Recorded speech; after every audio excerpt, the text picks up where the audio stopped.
যারা আমার continue video দেখো তারা অবশ্যই ফলো করছো যে আমি ফেসবুকে কেন ভিডিও ছাড়ছি না বা কেন অ্যাক্টিভ নেই। তো তোমাদেরকে কারণটা বলি, এই ভিডিওর মাধ্যমে সবটাই শেয়ার করব যে কেন তোমাদের সাথে ভিডিও শেয়ার করতে পারছি না। তো আমার প্রচণ্ড পরিমাণে শরীর খারাপ আছে, এখনও একটু সুস্থ হয়েছি।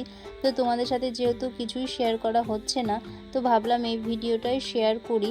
অনেক দিনকার শ্যুট করাই ছিল, তো এডিট করছি, এডিট করার সময় হচ্ছে না। যখন একটু ভালো লাগছে হয়তো কিছু ভিডিও তোমাদের সাথে শেয়ার করছি, আর বাদবাকি সময়ে অ্যাক্টিভ থাকতে পারছি না।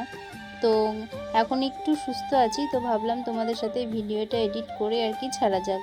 তো দেখো সকালবেলায় স্নান করে নিয়েছি, আজ হচ্ছে বৃহস্পতিবার। তো স্নান করেই এদিকে চলে আসলাম ছাদে, আর কালকার ভিজা কাপড়গুলো সেগুলোও মেলে দিলাম। আর প্রচণ্ড পরিমাণে এদিকে বৃষ্টি হচ্ছে, ছাড়ছে আবার হচ্ছে। তো যাই হোক, জামা কাপড় তো একটু কোনো শুকাচ্ছে না, তারপরের দিনের জামাগুলো মেলে দিলাম। আর এদিকে তোমাদের সাথে গল্প করতে করতে আমার এদিকে টুক করে পুজো দেওয়া হয়ে যাচ্ছে। আর বৃহস্পতিবার থাকলে অনেক কাজ, অনেক রকমের মোছামুছি থাকে।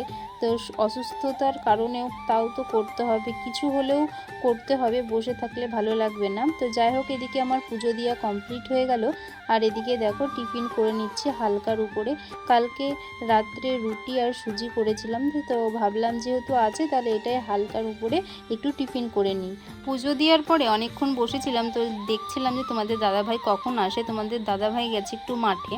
তো মাঠে কি করতে গিয়েছে, কারণ এখন তো বর্ষা পড়েই যাচ্ছে, বৃষ্টি হচ্ছে, কারণ আবার ধান লাগানো হবে, তো সেই জন্য আলের ভিতা করতে গেছিলো। এই দেখো চলেও এসেছে। আর আমি এদিকে কিন্তু যেই খেতে বসেছে, আর তারপরে দেখছি তোমাদের দাদাভাই কিন্তু এসেছে। তারপরে আমি খাওয়া বন্ধ করে আর কি ওকেও আর কি হাত পা ধুয়ে এসেও খেতে দিয়ে দিলাম ওকে।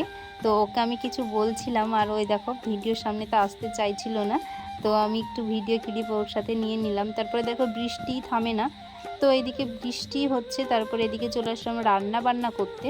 আর আজ হচ্ছে বৃহস্পতিবার, নিরামিষ। তো এখানটায় ডাল করেছিলাম, আর আলু আর সোয়াবিন দিয়ে একটা তরকারি। তারপরে এদিকে ভাত বেড়ে নিলাম, দুপুর হয়ে গেছে। তোমাদের দাদাভাই কিন্তু চলেও এসেছে গাড়ি নিয়ে। আর এদিকে হচ্ছে দুজন মিলে একসাথে প্রত্যেক দিন কিন্তু আমরা একসাথেই খাই। আর ও না আসলে মনে হয় না যে একসাথে খাওয়া হলো না। আর যদি কিছু কিছু দিন দেরি হয়ে যায়, তো বলে যে তুমি খেয়ে নিবে, আমার জন্য অপেক্ষা করবে না, তুমি খেয়ে নিবে তোমার খিদে পেলে। তো আমার মন তো আর মানে না।